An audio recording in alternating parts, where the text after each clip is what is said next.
Biden administration says Israel's use of U.S.-provided weapons in Gaza has likely violated international humanitarian law. I'm here at the intersection of Cervantes Avenue. What better way to make history than with 250,000 of your friends? Well, new tonight, the city of San Diego is agreeing to a 10-year, $100 million contract. I might be their biggest fan. Jenny, aren't you glad it's the Pride Festival? $37 million is on the way from the federal government to upgrade the Mission Beach stormwater system.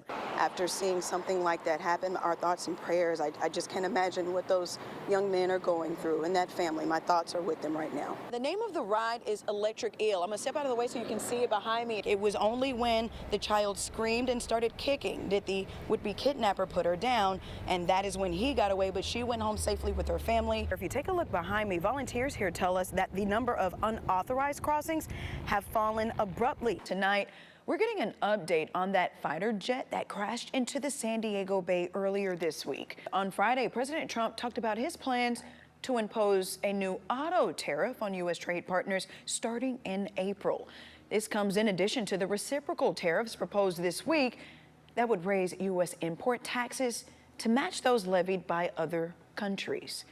Okay, I want to show you the situation right now because Cruise just announced that they are wrapping up. Again, you guys had to stop and halt because of a drone. Tell me what happened. Live here in Barrio Logan, where if you take a look behind me, so we want to remind everyone that Gilman Drive is closed until they wrap up their efforts right here. So let's take a look at the numbers. In 2023, those evacuation warnings in this area have also been lifted, so that's good news. I talked to Mayor Wells before today's city council meeting got started, and he told me he thought this was a done deal 2 weeks ago. Now you can see that full resolution, the statement to the Attorney General and his response on our website, CBS8.com. Reporting for CBS 8, I'm Keristen Holmes. Here in the East Village of downtown San Diego, near Father Joe's Villages, a resource and shelter for those experiencing homelessness. I'm live here in Barrio Logan, where if you take a look behind me and through that gate, that is where the old Vault PK was. Now, I talked to a couple of moms and a high school freshman at the time who's now a grad student, and they all say they deserve better from MTS, who owned the building then and still own it now. Now, we have video of that collapse, and we're going to show it to you, but I got to warn you, it may be pretty difficult to watch. My son thought that I was dead. I kind of woke up to him saying, Mom, you got to get up, you got to get out. Julie Blair was just one of the dozens of people who were hurt Friday night, November 11th, 2017, when this wooden landing she and others were standing on collapsed. I was sitting opposite Veronica and I fell forward. So I fell on my face.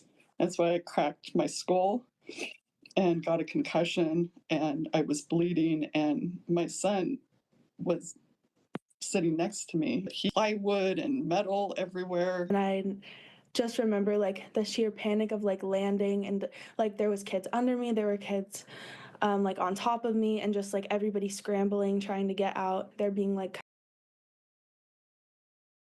But then he says another city council member made some changes to the resolution, and they both brought it back before the city council today. What's different this time is I offered an amendment to the mayor to see if we could get this passed, because all of us agree we're not a sanctuary city. El Cajon City Council member Steve Goebel says his goal is to make sure law enforcement is protected. But if we're going to talk about using our police officers to the extent allowed by law, I want to make it very clear that we have their backs.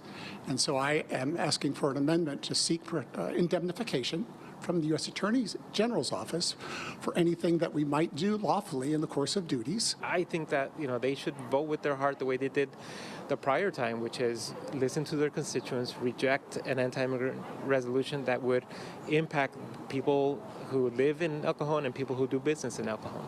Pedro Rios with the American Friends Service Committee and a group of protesters met at noon on Tuesday to raise their concerns about the resolution at the heart of El Cajon's City Council meeting. The wording says it's a resolution of the City Council of the City of El Cajon declaring the city's commitment to ensure the public safety of all residents and asserting the city's intent to comply with federal immigration law to the legal extent permissible for the sole purpose of removing violent criminals from our community.